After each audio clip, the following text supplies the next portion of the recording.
আমৃত্য ভালোবাসি তোকে। লেখনীতে সালমা চৌধুরী। পর্ব 6। খাওয়া শেষ করে আবির নিজের রুমে চলে গেছে। তানভীরও চলে গেছে, কিন্তু বসে আছে মেঘ। সে খাবার টেবিলে সবার আগে এসেছিল, ভেবেছিল ভাইয়ের আগে খেয়ে পালাবে, কিন্তু তার হলো কই। আবিরের জীবনে কেউ আছে, এই কথাটাই মাথায় ঘুরপাক খাচ্ছে অষ্টাদশীর। ভাতের প্লেটে আঙুল ঘুরাচ্ছে আর ভাবছে, আমার ছোট্ট মনটা এভাবে ভেঙে গেল। প্রেমে পড়ার আগেই ব্রেকআপ হয়ে গেল। ছি। তৎক্ষণাৎ নিজের মনকে নিজেই সান্ত্বনা দিচ্ছে, থাক, মন খারাপ করিস না, ছেলেটা ভালো না। মনে নেই তোকে ছোটবেলায় মেরেছিল, আজ তো হিটলার। তোর জীবনে রাজপুত্র আসবে, যার জীবনে রাজ করবি শুধু তুই। মাহিলা খান মেঘের হাতে পুনরায় ধাক্কা দিয়ে বলল, থাক, তোর আর খেতে হবে না। এতে হুঁশ ফিরে মেঘের। মেঘ কিছু বলার আগেই খাবারের প্লেট সামনে থেকে নিয়ে যান উনি। বড় আম্মুর এসব কর্মকাণ্ডে আহামক বনে যায় মেঘ। মাহিলা খান বলে ওঠেন, এভাবে 14 ঘন্টা ভাত নিয়ে বসে থাকলে বিষ হয়ে যাবে খাবার। মেঘেরও খাবার খাওয়ার তেমন ইচ্ছা নেই আর, সে তো নিজেকে সান্ত্বনা দিতে ব্যস্ত। হাতটা ধুয়ে রুমের দিকে যাচ্ছে। মাহিলা খান মেঘকে ডেকে আবার বললেন, তোর কি পেট ভরেছে, নাকি নতুন করে খাবার দিব তোকে? আর খাবো না, এটুকু বলে রুমে চলে আসে মেঘ। পড়তেও ইচ্ছা করছে না মেয়েটার, চুপচাপ শুয়ে আছে। চোখ বন্ধ করতেই ভেসে ওঠে আবির ভাইয়ের হাসি। বাইক এনে যখন হাসি মুখে বলছিল, কথাগুলো সব কানে ভেসে আসছে। কি সুন্দর করে কথা বলে মানুষটা, তাকানোর ধরন, রাগলে কুচকে ফেলা ঘন ভ্রুগুলো সবই যেন চোখের সামনে ভাসছে মেঘের। সঙ্গে সঙ্গে চোখ খুলে ফেলে মেঘ, বুক ভেঙে আসে কষ্টে। এই লোক আমার ভাবনায় কেন আসছে বারবার? এই লোক তো অন্য কারোর। এই বলে অভিমানে ঘুমিয়ে পড়ে মেঘ। আজ শুক্রবার সকাল থেকে বাড়িতে হইচই শুরু হয়ে গেছে। মিম, আদি আর মেঘ দুষ্টামি আড্ডায় মাতিয়ে তুলেছে ডাইনিং রুম। তিন যা রান্নায় ব্যস্ত। আবির বাড়ি ফিরেছে বলে আবিরের 2 মামা, 2 খালা, তাদের বাচ্চারা সবাই দেখতে আসবে। মিম আর মেঘের মামা খালাদের বাড়ি থেকেও বেড়াতে আসবে মানুষ। বেশিরভাগ মানুষই চাকরিজীবী, যার ফলে শুক্রবার ছাড়া কারোর সময় নেই। ইকবাল খান ব্যস্ত বাজার করা নিয়ে। যখন যা লাগছে উনি ছুটছেন আনার জন্য। তানভীরের সকাল থেকে কোনো খোঁজ নেই। সকালে নাস্তা করে বেরিয়েছে, পার্টি অফিসে কাজ আছে, বিকেলে ফিরবে বলে চলে গেছে। এই জন্য মেঘের কোনো ভয় ডর নেই।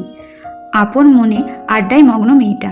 হঠাৎ উপরে করিডর থেকে আবির ডাক দিল মাকে, আম্মু, একটু কফি দিতে পারবে?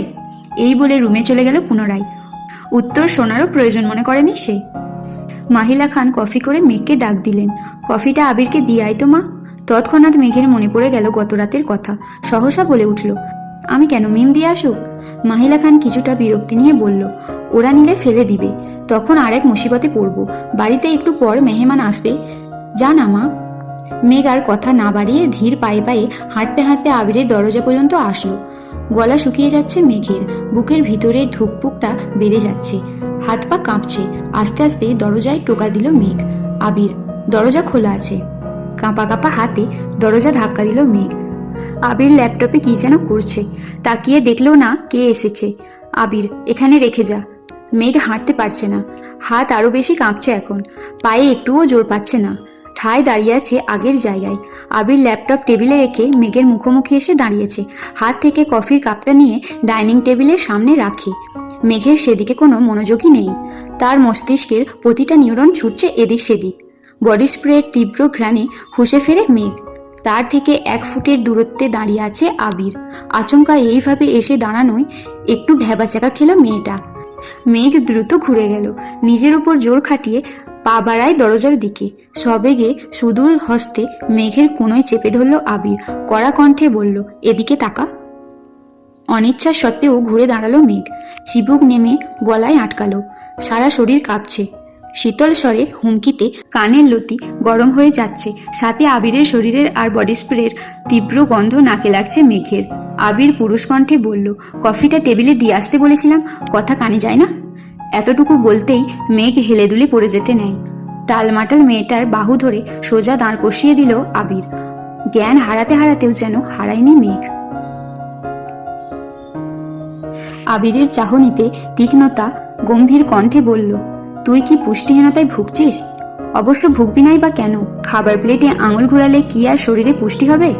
প্রথমে গম্ভীর কণ্ঠে বললেও শেষেরটা যেন মজার ছলেই বলল। মেঘের শরীর ঘামছে। কে বুঝবে এই লোকটাকে, যাকে দেখলে অষ্টাদশী সব শক্তি নিমেষেই মিশে যায় কোথায় যেন, যার দৃষ্টি কেড়ে নেয় তার সমস্ত ধ্যান, জ্ঞান, মনোনিবেশ। আবির সাবলীল ভঙ্গিতে বলে উঠল, যেতে পারবি নাকি দিয়ে আসবো? নিজেকে সামলে মেঘ বলল, পারবো। তারপর গুটি গুটি পায়ে রুম থেকে বের হয়ে যায় মেঘ। আবির তাকিয়ে আছে অষ্টাদশীর হাঁটার পানে। মেঘ কোনো রকমে নিজের রুম পর্যন্ত এসেছে, এক দৌড়ে এসে খাটে শুয়েছে। মন মস্তিষ্ক অস্বাভাবিকভাবে লাফালাফি করছে। কয়েক মুহূর্তের মধ্যে নিজের অস্তিত্ব খুঁজে পেল না, সেন্স হারিয়ে পড়ে আছে বিছানায়। 11টার পর থেকে মেহমান আসা শুরু হয়েছে। বাড়িঘর ভরে গেছে আত্মীয় স্বজনে। মেয়ে মাদি গোসল করে সেজেগুজে গল্প করছে সবার সাথে। আবির একবারে নামাজের সময় ঘর থেকে বের হয়েছে। টুপি পাঞ্জাবি পরায় অন্যান্য দিনের থেকেও অনেক সুন্দর লাগছে ছেলেটাকে। সবাইকে সালাম দিয়ে টুকটাক কথা বলে মামাদের সাথে বেরিয়ে যায় নামাজ পড়তে। মেঘের দেহ এখনও বিছানায় লেপ্টে আছে। বোনকে খুঁজতে মিম উপরে গিয়ে দেখে মেঘ ঘুমাচ্ছে। ডাকতে ডাকতে মেঘের ঘুম ভাঙে। মিম, আপু, ও আপু, উঠো, এখনো ঘুমাচ্ছ কেন? বাড়িতে মেহমান চলে এসেছে। আজান পড়ে গেছে অনেকক্ষণ আগে, উঠো, নামাজ পড়ে রেডি হও। আম্মু আমায় পাঠিয়েছে, তোমাকে ডাকছে। কিছুক্ষণ পর মেঘের জ্ঞান ফেরে। পাশের দেওয়ালে টাঙানো দেওয়াল ঘড়ির দিকে তাকায়। 1:15 বাজে। তৎক্ষণাৎ শোয়া থেকে উঠে বসে। আবিরকে কফি দিতে গিয়েছিল 8:30 9টার মধ্যে। 4 ঘন্টার উপরে তার জ্ঞান ছিল না। 5 মিনিট বসে তারপরে গোসলে চলে যায়। নামাজ পড়ে আবিরের দেওয়া একটা জামা পরে নিল মেঘ। বেগুনি রঙের গাউন, মোটামুটি গর্জিয়াস। চুলগুলো খোঁপা করে নিল। এত লম্বা চুল ছেড়ে রাখলে কিছুই করতে পারবে না সে। মুখে হালকা করে ফেস পাউডার দিল, গোলাপি রঙের লিপস্টিকও দিল হালকা করে। রুম থেকে বের হলো প্রায় 3টার দিকে। মামা, খালা সবাই খেতে বসেছে। ছোটদের খাওয়া শেষ। রুম থেকে বের হয়ে করিডর দিয়ে পরিস্থিতি বোঝার চেষ্টা করছে সে। বাড়িতে এত হই হুল্লোড়ের শব্দে মাথা ধরে ফেলেছে মেঘের। নজর পড়ে সোফার দিকে। আবিরকে ঘেরাও করে বসে আছে সব মামাতো খালাতো ভাই বোনেরা। তার মধ্যে একজনের দিকে নজর পড়ে, স্পেশাল একজন, মালা আপুর দিকে। মালা আপু অনার্স 3য় বর্ষে পড়ছে এখন। আবির ভাইয়ার মামাতো বোন। মালা আপুর একটা বড় বোনও আছে, উনি মাইশা। ওনার পড়াশোনা শেষ, জব করছে এখন। 2 বোনই এসেছে, কিন্তু মালা আপুর দৃষ্টি কেমন জানি আবির ভাইয়ার দিকে এমনভাবে তাকিয়ে আছে যেন চোখ দিয়েই গিলে খাবে আবির ভাইকে। বিষয়টা দেখেই মেঘের মেজাজ গরম হয়ে গেছে। তৎক্ষণাৎ মনে পড়ে গেল রাতের কথা। তানবীর ভাইয়া তো বলেছিল আবির ভাইয়ার জীবনে কেউ আছে। মালা আপুই কি সেই কেউটা? ভাবতেই বুক ভরে ওঠে কষ্টে। আবিরের সমবয়সী একটা ভাইয়া আছে, নাম সাকিব। উনি আবির ভাইয়ার দ্বিতীয় বেস্ট ফ্রেন্ড বলা চলে।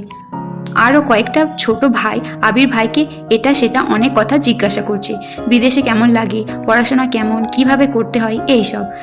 মেঘ ধীর স্থির পায়ে সিঁড়ি দিয়ে নামছে। আবির এক পলক তাকায় সেদিকে, পুনরায় ভাইদের কথায় মনোযোগ দেয়। মেঘকে দেখে 2-3 জন ডাক শুরু করে, এই মেঘ, কেমন আছিস, এদিকে আয়। মিম ছুটে আসে মেঘের দিকে। আপু, তোমাকে অনেক সুন্দর লাগছে, মাশাআল্লাহ, নজর না লাগে কারো। মেঘ মুচকি হাসলো। মিম মেঘকে টেনে নিয়ে সোফায় বসালো। সবার সাথে কথা বলতে বলতে হঠাৎ দৃষ্টি পড়ে আবির ভাইয়ার দিকে। উপর থেকে সে শুধু মালা আপুর নজরটাই দেখেছে। এখন সে আবিরকে দেখছে। নীল পাঞ্জাবি, সাদা প্যান্ট, মাথায় টুপি, আহা কত মায়াবী লাগছে। আবিরের হাস্যজল মুখটা দেখে প্রেমে পড়ে গেছে মেঘ। যত্রতত্র দৃষ্টি সরিয়ে বাকিদের সাথে কথা বলাই ব্যস্ত হলো। বড়দের খাওয়া শেষ। মেঘ উঠে সবাইকে সালাম দিয়ে খোশ গল্প করতে লাগে। খালামণিদের অনেকদিন পর দেখছে। আগে বিয়েতে গেলে টুকটাক দেখা হতো, কিন্তু তানভীরের অত্যাচারে মেয়েটা বিয়ে বাড়িতে যাওয়া ছেড়েই দিয়েছে। তাই মামি আর খালাদের সাথে দেখা হয় না। মামা অবশ্য মাঝে মাঝে দেখতে আসে এটা সেটা নিয়ে। সারাদিনের ঘোরাঘুরি শেষে সবাই নিজেদের বাড়ির উদ্দেশ্যে রওনা দেয়। থাকার জন্য বলেছে সবাই, কিন্তু চাকরিজীবীদের কাছে বেড়ানো মানে কয়েক ঘন্টা। বিদায় বেলায় মালা আপুর আচরণে মাথায় রক্ত উঠে যায় মেঘের। ভালো করে বললেই হয় বেড়াতে যাবেন, গায়ে ঢলে পড়ার কি আছে, আশ্চর্য। মালার এরকম আচরণে আবির ভাই তৎক্ষণাৎ সরে না গেলে তো উপরে পড়েই যেত এই মেয়ে। রাগে ফুঁসতে ফুঁসতে মেঘ নিজের রুমে চলে যায়। মেহমানদের বিদায় দিয়ে আবিরও বাইক নিয়ে বেরিয়ে পড়ে কোথাও যেন। মাঝখানে তানভীর একবার এসেছিল সবার সাথে দেখা করতে, আবার বেরিয়ে গেছে। পার্টি অফিসে কি নিয়ে ঝামেলা চলছে, তাই বসার সময় হয়নি তার।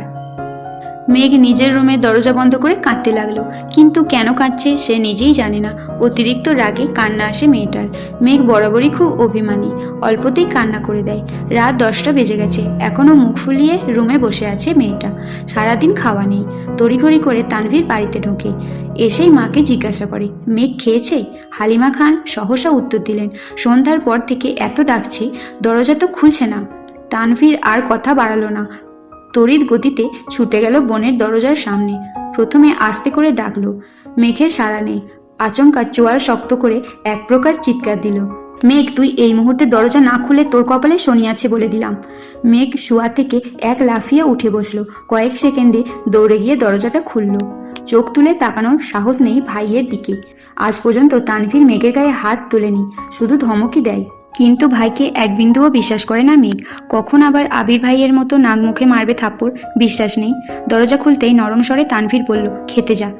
মেঘ তানভীরের এত নরম স্বর কোনোদিনও শোনেনি, ভাবতেই পারছে না ভাইয়া তাকে এত ভালোবেসে খেতে বলছে। তানভীর, খাওয়া শেষ হলে তোর ফোনটা দিস, তোকে একটা ফেসবুক আইডি খুলে দিব। তানভীরের এমন কথাই মেঘ আহাম্মক বনে গেল। তানভীর ভাইয়া বরাবরই এরকম, নিজেই ঝাড়বে তারপর নিজেই আদর করবে, এটা সেটা কিনে আনবে মেঘের জন্য। কিন্তু আজকে বিষয়টা সম্পূর্ণ ভিন্ন। এত নরম স্বর কখনো শোনেনি এর আগে। নিমেষেই মনটা খুশিতে ভরে গেল মেঘের। খাবার টেবিলে বসে আপন মনে খাচ্ছে মেঘ। আজকে তার পছন্দের অনেক রেসিপি আছে, একটু একটু করে সব চেক করছে। কিন্তু রাগে ফুসফুস করছে মেঘের আম্মু হালিমা খান। হালিমা খান, সন্ধ্যা থেকে তোকে এতবার ডাকতে গেলাম, বের হলি না কেন? ঠিকই ভাইয়ের ভয়ে বের হয়ে আসলি।